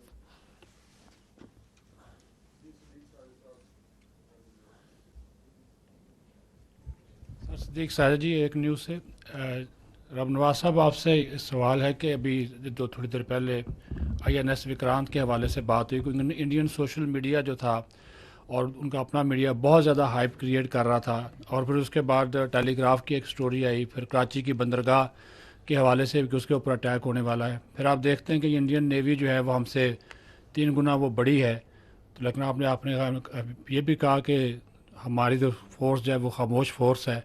تو کیا یہ جو خاموشی تھی کسی طوفان کا پیش خیمہ تھی جس کی وجہ سے وہ اٹیک نہیں کر سکے؟ کیونکہ ادھر تو لڑائی ہو رہی تھی اب آرمی کی بھی اور فضائیہ کی بھی. جی بہت شکریہ. وہ انڈین میڈیا نے تو آپ نے دیکھ لیا تھا کہ وہ کراچی پہ وہ اور باقی بھی لاہور کی بندرگاہ پہ بھی قبضہ کر لیا تھا جو آپ نے دیکھا اس پہ. تو وہ تو let's keep that aside. So again میں نے کہا نا کہ یہ بھی جو ٹیلی گراف کی بھی جو ساری یہ انفارمیشن آپریشنز ہیں اور جو میں نے آپ کی کیپیبلٹی بتا the end Indian navy also understands کہ اس کی کیا کیپیبلٹی ہے. اور اس کی فار ایگزامپل کراچی سے قریب لے کے آنا 400 میل میں میں نے آپ سے کہا even at that range and if it comes even closer so that makes it extremely vulnerable. They understand it perfectly well. ایک تو جو کوآرڈینیٹڈ تھریٹ ہے naval air arm and Pakistan air force جو جنریٹ کرتی ہے وہ, اور ایون جو ہماری سب سرفیس ایلیمنٹس ڈپلائڈ تھے تو وہ دے فلی انڈرسٹوڈ ایٹ آل ٹائمز کہ کیا تھریٹس ہیں. لیکن ظاہر ہے کہ میں نے جیسے کہا کہ جو وار کی پروسیکیوشن ہوتی ہے that's not an isolated service matter, that is coordinated at all 3 services level. تو وہ اس میں جو ڈیسیژن میکنگ ہوتی ہے وہ اسی حساب سے ہوتی ہے. اور لائک یہ میں نے کہا نا آئی او ڈومین میں جیسے آپ نے ٹیلی گراف کا ذکر کیا اور پھر وہ ایک تھوڑی سی تشویش سی پھیلی تو وہ more of I O domain میں تھا. وہ تو جب اس سے بہت پہلے بھی جو ہے around I think 23 26 of April بھی جب وہ کاروبار سے نکلا تھا تو اسی دن وہ کراچی پہ پہنچ بھی چکا تھا. تو وہ بھی اس دن آپ نے ان کی میڈیا میں دیکھا ہوگا. تو وہ یہ سب اسی آئی او ڈومین میں تھا. اور capability they all understand and while I am not undermining لیکن I am just be factually correct. We understand we have our plan ready. اور مطلب اگر کوئی ایڈونچرزم کی طرف آتا ہے تو we will take them down. Thank you very much. We news سے ہوں سر. اس میں جو آپریشن ابھی لانچ کیا گیا تھا اس میں کافی اسلامک ٹرمنالوجیز یوز کی گئیں, بنیان و مرسوس جو انڈین میڈیا سے تو پروناؤنس بھی نہیں ہو رہا تھا. اس کے علاوہ فل مغیرات صبحن یہ صبح کے وقت اٹیک کیا گیا جو کہ ایک سنت تھا. تو یہ کس کی کیا حافظ صاحب کا آئیڈیا تھا, یہ کس طرح پلان ہوا ہے؟ دیکھیں پاکستان کی جو افواج ہے, پاکستان کی جو فوج ہے اس کے اندر جو اسلام ہے it is part not personally of our beliefs of each one of us, it is part of our training, it is part of our faith. Iman, taqwa, jihad fi sabilillah, that's what drives us, that's our motto. And alhamdulillah we have a chief of army staff who has a strong belief. تو leadership جو سی ہے جو اوپر ہوتی ہے اس کا جو belief ہوتا ہے اس کی جو کمٹمنٹ ہوتی ہے وہ ٹرانسلیٹ ہوتی ہے انٹو ڈفرینٹ طریقوں سے آپریشنس میں بھی. تو یہ جو نام ہے یہ کیا بتاتا ہے؟ یہ بتاتا ہے کہ یہ مومن ہوتے ہیں جو اللہ کی راہ میں لڑنے والے ہوتے ہیں, وہ سیسا پلائی ہوئی دیوار کی طرح ہوتے ہیں. دے آر دیٹ اسٹیل وال. اینڈ الحمدللہ اللہ کے فضل سے پاکستان کی افواج جو سی ہیں دے acted like a steel wall.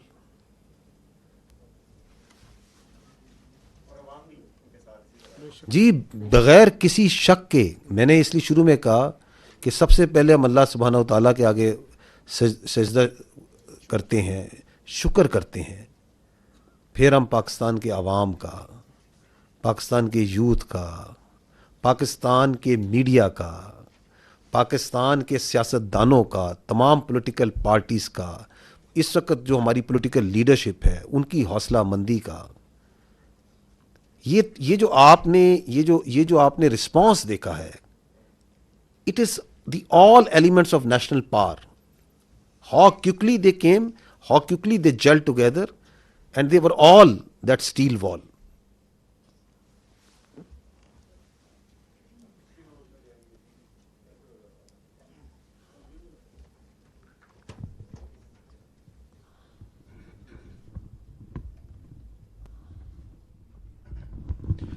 Sir, Faisal Raza Khan, I am from PTV World. My first question is related to Pakistan Air Force. Beside the congratulations, you have got 6-0. Definitely. So my question, you were talking about spectrum supremacy.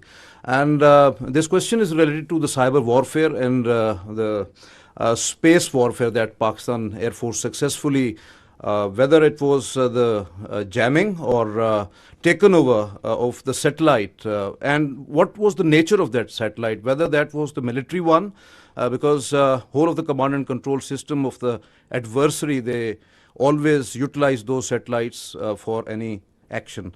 That's one. And with the silent guy of Pakistan Navy, Vice Admiral Rabnewaz sahab. Sir, in Pulwama, we have seen on 4th of March 2019 when Pakistan Navy successfully detected the Indian nuclear capable submarine. And in Navy terminology, we always say detection means destruction.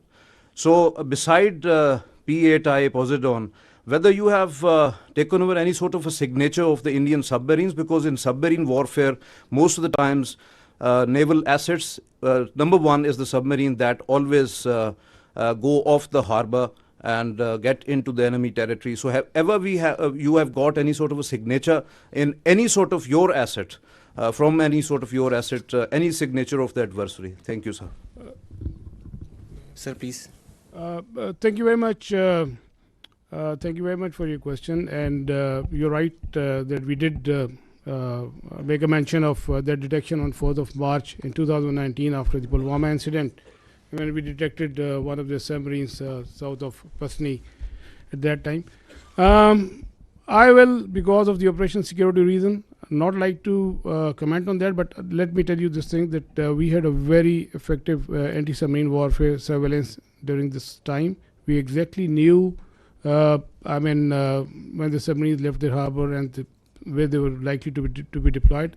And we also had a very effective deterrence operations in play, which I think they were successful in keeping these submarines at bay.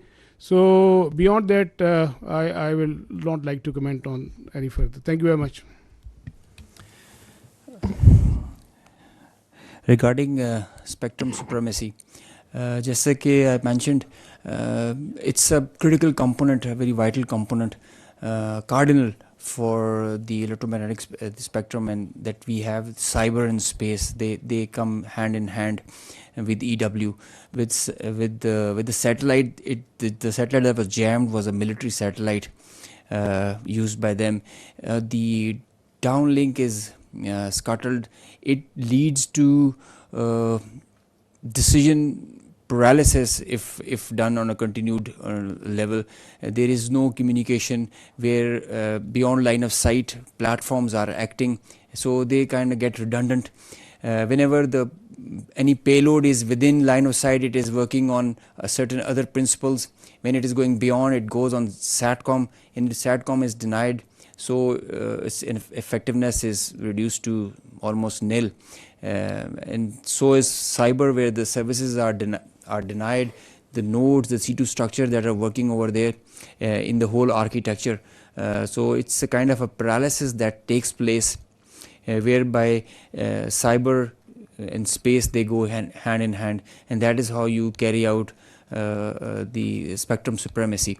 I just mentioned it is Pakistan Air Force is really going into it with full momentum. Our Chief of the Air Staff is leading this initiative, whereby we are entering into this domain, and it gives you cross domain effects.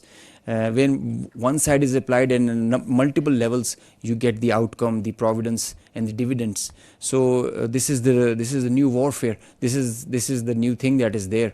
As soon as the things are getting digital, wireless, we are relying on electromagnetic spectrum more and more, and so this becomes imperative that we have control over the spectrum. I just mentioned control of air is preceded by control of spectrum now. Through spectrum and EW, we were able to see beyond our radars, and we had, as I mentioned, I showed you, we had correct, precise IDs of the projectiles and the platforms that were taking off, and thereby we could react in time and respond in the way as you just saw.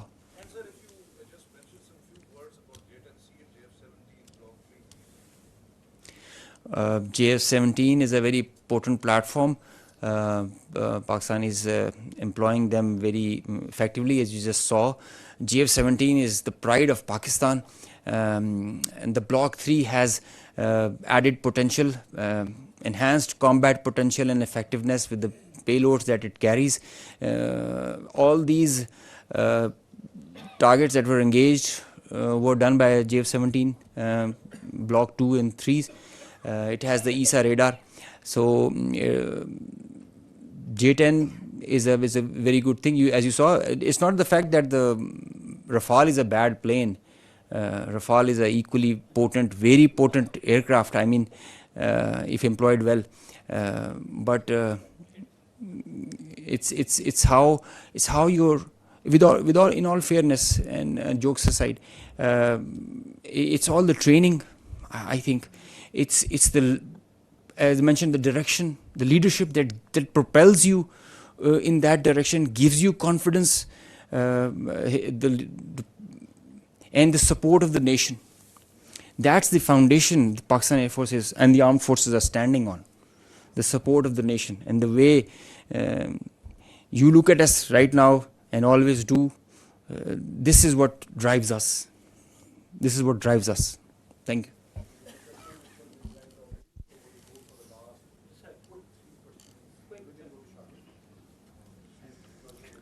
He's asking that the questions should not be quick, the answers should also be quick.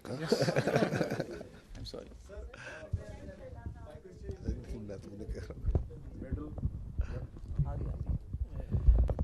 سر آج Indians کی طرف سے press conference کی گئی تھی, اس میں اعتراف کیا گیا جب ان سے پوچھا کہ رافیل گرا ہے تو انہوں نے کہا کہ جنگ میں نقصانات ہوتے رہتے ہیں, تو دشمن کی طرف سے اعتراف کرنا کتنا اس کا امپیکٹ ہے. دوسرا سوال یہ ہے کہ سر ایک دن پہلے جب نائب صدر سے سوال کیا گیا کہ انڈین پاکستان کشیدگی چل رہی ہے تو انہوں نے کہا it's none of our business, لیکن وہ کیا ہوا کہ ایک دم سے ان کا بزنس بھی ہو گیا اور انہوں نے مودی کو کال بھی کی. کہا جا رہا ہے کیونکہ سینسٹیو انفارمیشن ان کے ساتھ لگ گئی تھی. تو کیا نیشنل کمانڈ اتھارٹی کی جو میٹنگ تھی اس کے بعد حالات بدل گئے, جذبات بدل گئے؟ آپ رافیل کا کر لیں. جی دیکھیں, ہم ایک بڑی پروفیشنل ایئر فورس ہیں. انڈین ایئر فورس بھی بہت پروفیشنل ایئر فورس ہے, ایک عام ہے, and we have a kind of unsaid, unwritten vow in between that ہم ایک دوسرے کی پروفیشن اس پہ کوئی وہ نہیں کرتے. My job is to defend my country, his job is to defend his and perform his duties. They can appreciate it. I appreciate it that they have accepted it, because it's evident, you can see it in the air, on the ground, everybody is looking at this, satellite pictures for that. So he had no other choice, I guess. I told you there are 3 Rafales that are missing. So one MiG-29, one Su-30. جو آپ نے بات کی, دیکھیں میں آپ کو پہلے یہ عرض کیا ہے, and I will repeat it. Military conflict or war between 2 rival nuclear states is absurd, inconceivable, and sheer stupidity. So, once the India thinks that it wants to carve out space for war between India and Pakistan, it is not carving out space for war. It is a recipe for mutual annihilation. Therefore, there is no space for war, and the world knows it. And you saw it. In this conflict, Pakistan exercised escalation control. We acted very maturely. We used our conventional forces, we gave up notch-up response, and we didn't even pull any force from our western front. We kept on continuing to give conducting the counter-terrorism operations without any pause. And while doing that, we were the one who were maintaining escalation control. And you saw that manifestation, that on the morning of 10th, who is asking that we don't want to de-escalate, we don't want to escalate, and if Pakistan is willing to de-escalate, then we will also de-escalate. Who is asking that? Publicly. So the escalation control was with Pakistan. We were acting very maturely, and we understand that this is this notion of carving out space, it is madness. And that's why you said, that's why what you referred to, the world community, the international players, they very well understand that. Sir, I'm from Chinese media. My name is Yusuf Khan. So my question is that, sir, there is a news on foreign media and also on social media. Sir, my name is Yusuf Khan. I am from Chinese media, CCTV. Sir, there was a news on foreign media and also on social media that Pakistani Air Force entered the Indian airspace. I just want to know this, sir. Okay, let me answer you before the AVMs gives you the specific. Please, if we have to stay away from what's all coming on media and social media. If we go as per the conduct of this military conflict by the media and social media, then there were 15 attacks that Pakistan made. Karachi is already burned. Quetta is gone.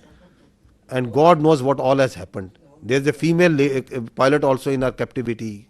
I don't know. So let's try to stick to the facts.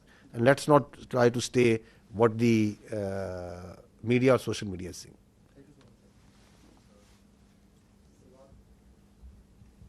Salman from Bold News. My question is for AVM.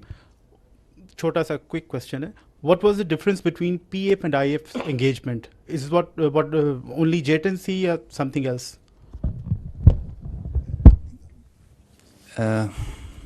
I think I did mention JTNC is an important platform. So is JF-17, F-16, and Rafale also. It's how you employ them. It's a training. I think it is a training. It is the mindset. It is the mindset of our pilots. The aggressive mindset that we take. Pakistan Air Force, alhamdulillah, is giving training to foreign countries. They are coming and asking in numbers. They want to come and have training with us. We have been invited on international exercises. The kind of level of training we have is remarkable. So I can say with great conviction that the difference was in the mindset, in the leadership, in the whole architecture. Platforms do come in play. They are there. I mean, you cannot just rule out them that they don't mean nothing, but they are one part. But the main driving force is the culture of the organization, the leadership, the mindset it has. Iqbal said, "Kafir hai to karta hai shamsheer pe bharosa, momin hai to betegh bhi ladta hai sipahi."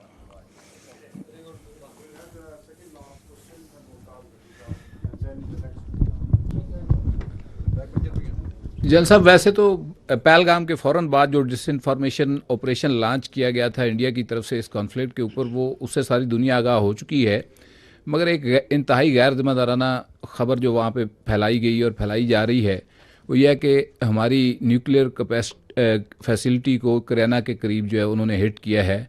Aldous हमें तो मालूम है कि ये false है, मगर international consumption के लिए मैं चाहूँगा कि आप अपना इसके ऊपर पॉइंट ऑफ व्यू दे दें। जी, फॉल्स है।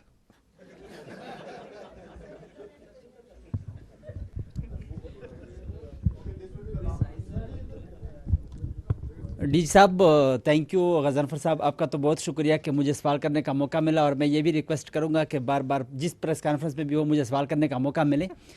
और अला नूर वज़ीर हूँ, मशरिक़ पेशावर ग्रुप से।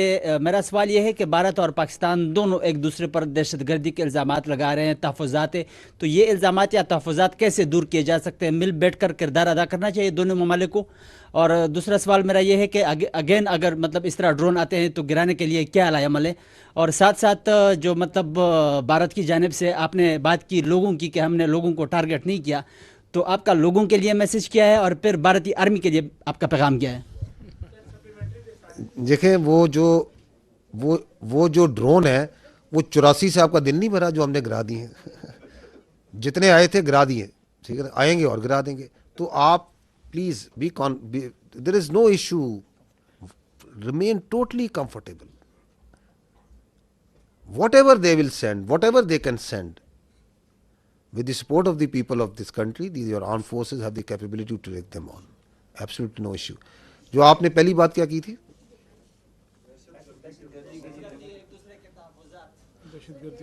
you see, we have to first this issue of the scourge of terrorism. Who is facing it? It's Pakistan. Who is sponsoring it? Who is abetting it? It's India. So that's the reality. Do you think that they are conducting, they are prosecuting terrorism in Pakistan through multiple proxies? How to deal with it? How to deal with it is to gel the nation to stand together, as we have stood like a steel wall against this threat from India. This steel wall will smash this terrorism also, whatever they may do, whatever proxies they may put. And the state of Pakistan, with the support of its people, is doing it. It requires the whole of the nation approach. I will not go into the details. I have multiple times said that we have these 14 points of the National Action Plan. We have to implement that wholly. So this terrorism is not going to go away by talking with India. We don't look outside. We don't beg anyone that don't do this. Our strategy is not hope. We are a proud nation, and we will finish off this terrorism. There should be no doubt in it.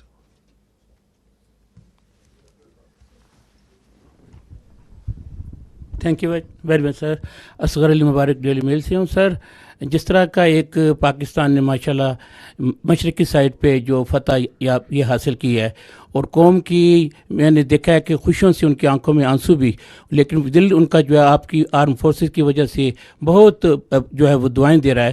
تو کیا ہم مغربی side پہ بھی اسی طریقے سے اس جو مومنٹم ہے اس کے ذریعے دہشت گردی کے اوپر قابو پا لیں گے, جس طرح بلوچستان کے اندر, جس طرح کے پی کے اندر ہم دیکھ رہے ہیں کہ مختلف ایریا کے اندر, تو ہم یہ سمجھ سکتے ہیں کہ یہ جو مشرقی سائڈ کے اوپر جو اتنی بڑی فتح یابی حاصل کی ہے, اس سے پاکستان کافی عرصے سے حالت جنگ میں ہے, تو اس کو بھی ہم اسی طرح جو ہے فتح یاب سے ہمکنار کریں گے.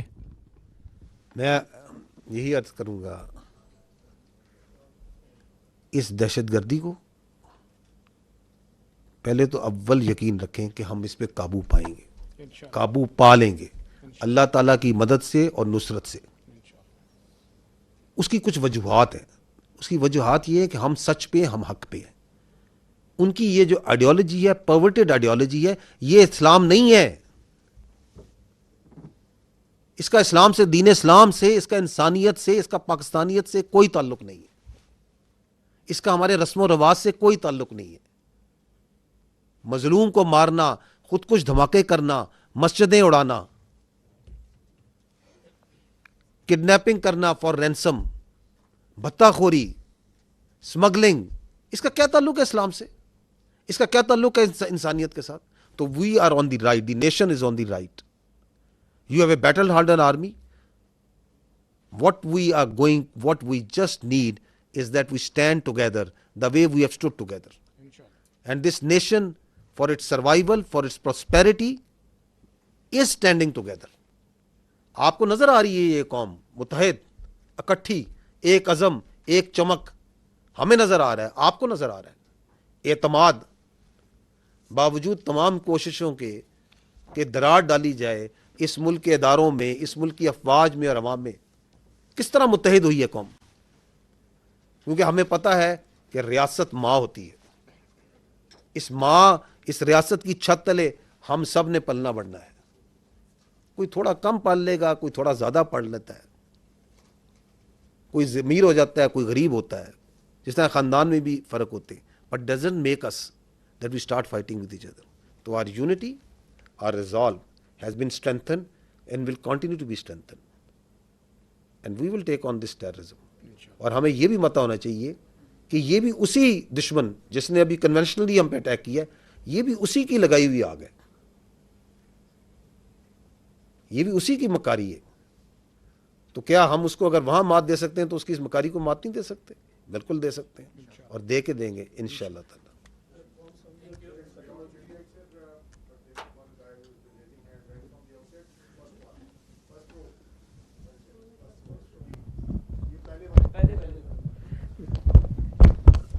بشارت فاضل عباسی, ڈیلی جاب پاکستان سے. میرا اورنگزیب صاحب سے سوال ہے کہ ہمارے منسٹر نے بھی کہا تھا کہ جو ہمارے طیارے تھے وہ انڈیا کے طیارے جو کافی تھے ان کو ہم گرا سکتے تھے, تو کیا یہ بات صحیح ہے؟ ہمیں کیوں نہیں گرائے؟ اگر ہم گرا سکتے تھے تو ہم نے کیوں نہیں گرائے؟ جی سر. دیکھیے, I did mention escalation management and how you envisage and you plan the whole conflict. It is not reactive, it's proactive hota. So it is not also trigger happy also. So the principles give you direction and accordingly aap usko enact karte in the whole architecture. It's not firing at will.